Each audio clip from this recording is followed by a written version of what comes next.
President Obama is calling for a full review of government rules and regulations in an effort to cut red tape and clear the path to economic recovery, he says. In a Wall Street Journal op-ed, the president writes that his focus will be on outdated rules that put an undue burden on businesses and stifle job creation.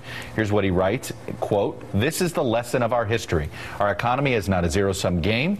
Regulations do have cost. Often as a country, we have to make tough decisions about whether these costs are necessary, but what is clear is that we can strike the right balance." You know, Savannah, what's interesting here, 2 weeks ago, Darrell Issa sent out this letter. Yes. Remember, asking businesses for their recommendations and regulations that they would like to see investigated. Sort of a backdoor way of saying, what regulations do you think are a waste of time?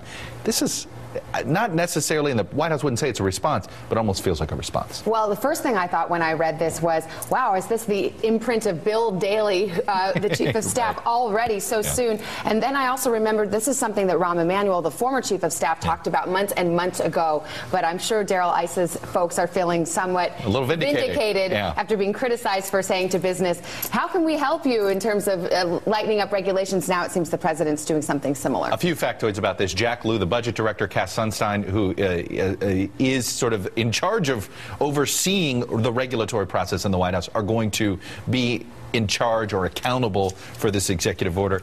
I don't think we will see Jack Lew, though, with an ashtray where he'll break it on Letterman. Like, the whole reinventing government, that still sticks in my head with Al Gore. But it's clearly a tonal shift that they're looking for. The question will be, how many regulations will we actually see gotten rid of? Yeah.